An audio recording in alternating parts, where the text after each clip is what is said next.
Hey YouTube, it's your girl lasheavibez coming into you with another video, and this is going to be a very different video for the channel. If you followed the channel for a while, even some years, you'll notice that I have mentioned several times that I suffer from thinning edges, or just my edges will not grow to the potential that I know that they can. And I wanted to share with you, I did have my first dermatologist consultation. Shout out to my cousin Leslie for even suggesting me to reach out to a dermatologist, because I've been using the Jamaican black castor oil for years, and I've spoken of that many times in numerous videos. My hair is growing, and doing the product reviews and really treating the hair and showing the hair the tender loving care. My edges are not growing to their fullest potential. So I wanted to share with you, I did have my first dermatologist consultation to discuss my thinning edges. So I wanted to share with you the consultation, the information given, and also her solution. If you're a person that suffers from just hair growth period or hair loss, put below in the comments box and let me know what solutions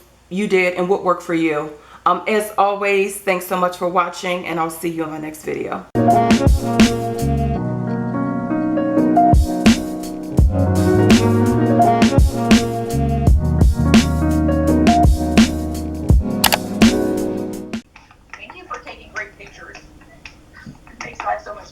Oh, right. All right.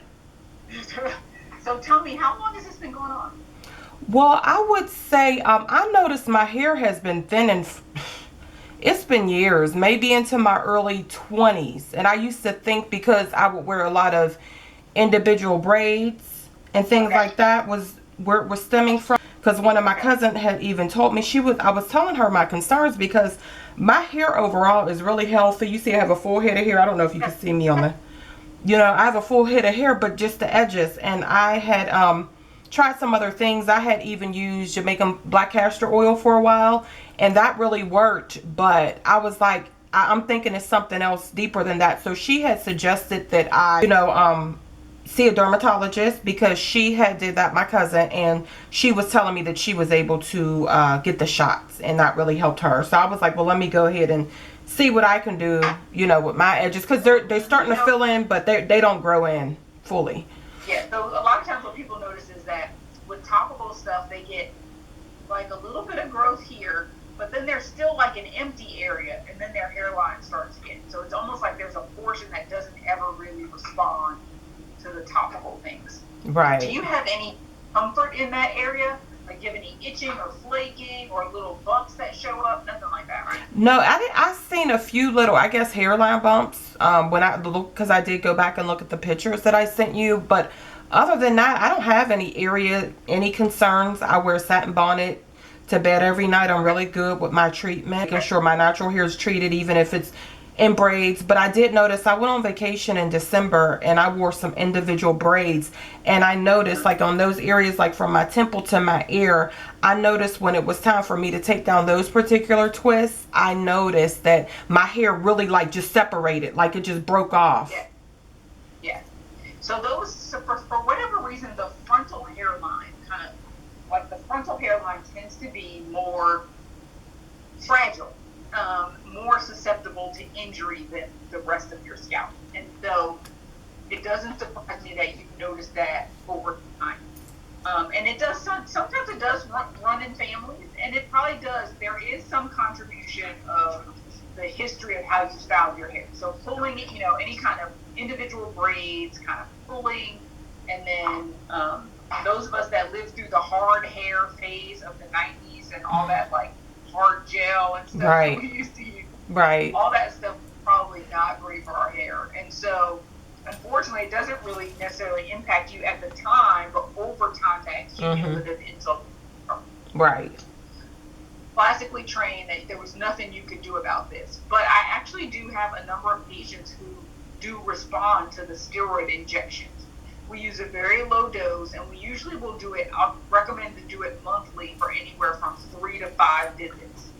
And people will start to notice that the hair regrows, and I usually have them pair that with the use of minoxidil or Rogaine solution. Rogaine is really marketed for people that lose their hair for age and hormones and heredity, which is a different pattern than this. But it was an old blood pressure medicine. So it was originally a pill that people took, and then they all started looking like wolves, and people realized that made your hair grow. Yeah. So it's not necessarily necessarily specific to the hairs that fall out from that genetic hair loss. It'll make hair grow anywhere, no matter where you rub it. And so what it helps to do is, most people notice that even when this starts to respond, those initial hairs are really fine and small and thin. But what you really want is, you want this to match the rest of your hair.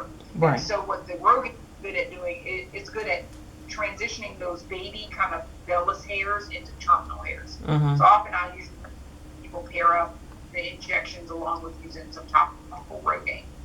Now, when you say Rogaine, topical, would that be something like a liquid I would put on the hair, or? It's a liquid, yeah. Okay. But it is it's an over-the-counter product that you can get just about anywhere now. The generic name is minoxidil, and I tell people to look for the 5% solution.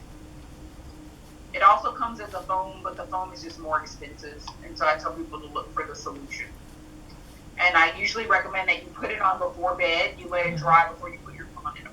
Okay. Okay. And we should probably, so now tell me, any history of thyroid disease or anemia or any of those kinds of things that sometimes they're not usually the cause of the hair loss, but they can sometimes prevent you from responding appropriately. No, I just recently had a full physical about 2 weeks ago, and I had them check my thyroid. They did a blood test, and I'm good there. Okay, good. You've not noticed any loss of your eyebrows or eyelashes? Right? No, nowhere else. Just from the temple to the, and see that my left side, I don't know in the picture, my left side looks better than the right. The right has a lot of space.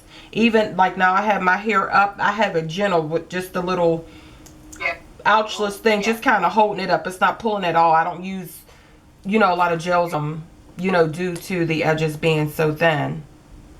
Now, do you use any kind of chemicals or heat? Do you color it or anything like that anymore? No heat, no color.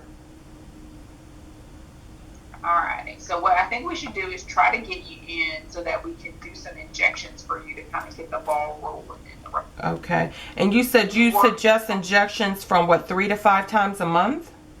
No.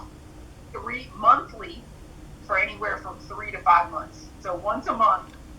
Oh, okay. Okay, so that might be like twice a year. Okay, because I was like, okay. And then should I come in with anything in my hair, or? No, if you have it like that, that's perfect. Okay, but don't put any, because I did put a little moisturizer on the hair today, of course, but should I put anything in my hair like before I come, or just come? Yeah, no, you can, whatever you normally do. Okay. Like that will. Okay.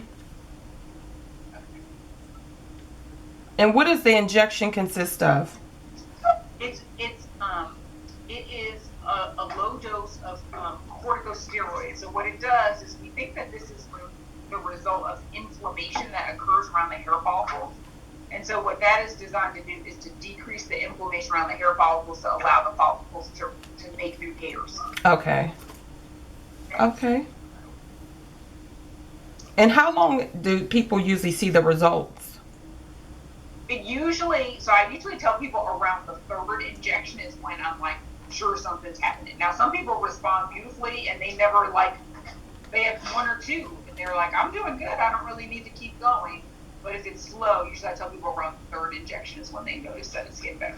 Okay, so I can still I can come in and do the injection and continue to do my hair and treat my hair as I'm currently doing. No pulling and, okay. Yeah. Okay. You make the biggest impact by the way that you're caring for your hair now. Honestly. Okay.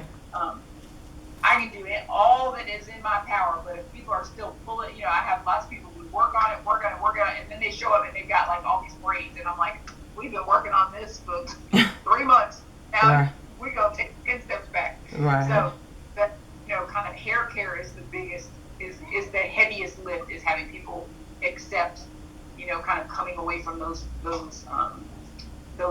styles that cause the traction on those hair. Right, and I'm totally fine with it. I'll be wearing my natural hair. I mean, I will do protective style, but I said no more individual, styling or braids or box braids or anything like that for me.